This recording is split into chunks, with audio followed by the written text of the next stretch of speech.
5,000 से forever business करना सही है या गलत? आइए जानते हैं। अगर आप फॉरएवर बिजनेस में नए हैं या फिर फॉरएवर में ज्वाइन होने की सोच रहे हैं तो ये वीडियो स्पेशल आपके लिए है। इस वीडियो को लास्ट तक जरूर देखें क्योंकि आज हम बात करने वाले हैं उन विकल्प के ऊपर जिनको बहुत कम लोग विस्तार में जानते हैं। क्योंकि बहुत सारे लोगों को ये लगता है कि फॉरएवर बिजनेस शुरू करने के लिए शुरुआत में ही बड़ा ऑर्डर करना होता है या फिर सीधे 2cc करना पड़ता है।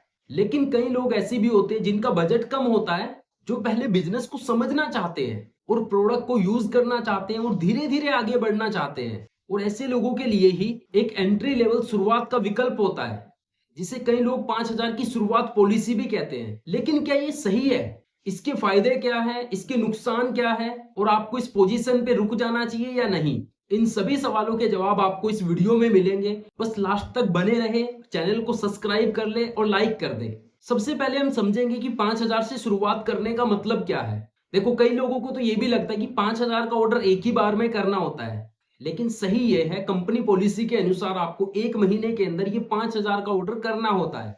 इसे आप थोड़ा थोड़ा करके भी कर सकते हैं और एक साथ भी कर सकते हैं। तभी कहते हैं कि कोई भी काम शुरू करने से पहले उसके टर्म्स और कंडीशन जान ले या फिर आप एक सही अप्लायंस से गाइडेंस ले।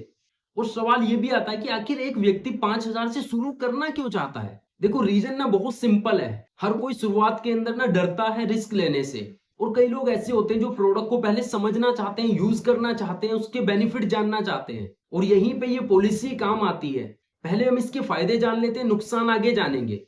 क्या होता है, जब आप 5,000 से ऑर्डर करते हैं तो आपको प्रोडक्ट को यूज करने का मौका मिलता है। और फॉरएवर बिजनेस में एक बात हमेशा कही जाती है कि पहले इस्तेमाल करो फिर विश्वास करो, और तभी जाके ये 5,000 की पॉलिसी कंपनी ने बनाई है। जब आप प्रोडक्ट को यूज करते हैं तो आपको उसके बेनिफिट पता लगते हैं, और तभी कहते हैं कि पहले आप यूजर बनो और फिर प्रमोटर बनो। क्योंकि जब आप प्रोडक्ट को यूज करेंगे तो ही आप किसी को उसके बारे में बता पाएंगे। अदरवाइज हम सुनी सुनाई बातों को दोहराते रहते हैं, लेकिन जब आप प्रोडक्ट को यूज करके किसी को उसके बारे में बताते हैं तो लोग आपके ऊपर विश्वास करते हैं, और ये सबसे बड़ा फायदा है। दूसरा फायदा, देखो, हर इंसान के पास में शुरुआत में बड़ा बजट भी नहीं होता। फॉरएवर में ज्वाइन होने वाले कई लोग तो ऐसे होते हैं जो कुछ लोग नौकरी करते हैं, कुछ स्टूडेंट होते हैं और कुछ हाउसवाइफ होती है। और ऐसे लोगों के लिए 5,000 वाली पॉलिसी अपना रोल प्ले करती है, और इससे लोगों को ज्यादा आर्थिक दबाव भी नहीं पड़ता, और स्टूडेंट, हाउसवाइफ या जॉब वाला पर्सन इसे आसानी से शुरू कर लेता है। तीसरा फायदा, इसका फायदा ये होता है, अगर आप किसी के भी साथ इस बिजनेस को शुरू करते हैं तो आपको पहले ही दिन से कंपनी कमीशन देना शुरू कर देती है, और इसमें आपकी स्किल डेवलप होती है, आपको नॉलेज मिलती है, नई नई ट्रेनिंग का आप पार्ट बनते हैं। और चौथा फायदा, बहुत सारे लोग ऐसे होते हैं जो सीधा लेवल पे जाने की सोचते हैं, लेकिन उनके साथ क्या होता है कि उन्हें बेसिक बिजनेस की समझ नहीं होती और वो फिर जल्दी ही इस बिजनेस को क्विट कर देते हैं। ना उन्हें पता होता है कि प्रोस्पेक्टिंग क्या है, ना उन्हें पता होता है फॉलोअप क्या है, प्रेजेंटेशन शेयर कैसे करनी है, टीम कैसे बनेगी। और इन सब चीजों को सीखने के लिए समय चाहिए, और 5,000 वाली पॉलिसी आपको वही समय देती है। फायदा नंबर 5, आपका कॉन्फिडेंस बढ़ता है। जब आप धीरे धीरे छोटे रिजल्ट देखते हैं तो वहां पे आपको लगता है कि ये बिजनेस सही है और इसे मैं कर सकता हूं, और यही विश्वास आगे चलकर बड़े रिजल्ट की नींव रखता है।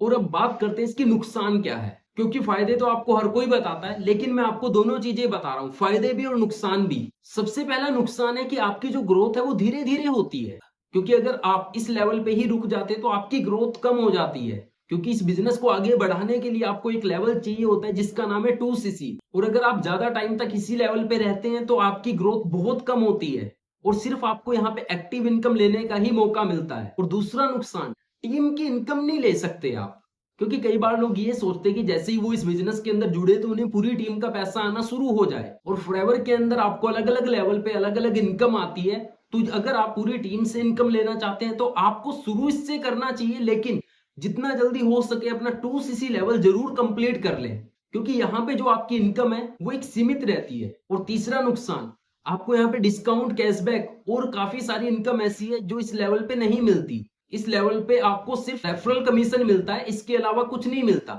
इसलिए जितना जल्दी हो सकता है आप इस लेवल को पार करें। चौथा नुकसान, बहुत सारे लोग इस लेवल पे ना कंफर्ट जोन में फंस जाते हैं, और ये सबसे बड़ा नुकसान है, क्योंकि बहुत सारे लोग इस लेवल के साथ शुरू तो कर लेते हैं लेकिन वो आगे बढ़ने की कोई भी प्लानिंग नहीं बनाते, और वो फिर सालों तक उसी लेवल पे रहते हैं, और फिर बाद में ये चीज बोलते हैं कि इस बिजनेस में कोई फायदा नहीं है। वो कहते हैं कि असल में समस्या बिजनेस में नहीं है, समस्या वहां पे होती है जब आप एक लेवल पे खुद ही रुके रहते हैं। मेरी सलाह ये है, अगर आपका बजट कम है तो 5,000 से शुरू तो आप करो, लेकिन assistant supervisor, supervisor, assistant manager और मैनेजर तक भी पहुंचना है। इस लेवल पे आप एक चीज कर सकते हैं, यहाँ पे आप प्रोडक्ट के बारे में नॉलेज ले, लोगों से बात करना सीखे, प्रेजेंटेशन देना सीखे, फॉलो अप लेना सीखे और धीरे धीरे अपने अगले लेवल की ओर बढ़े।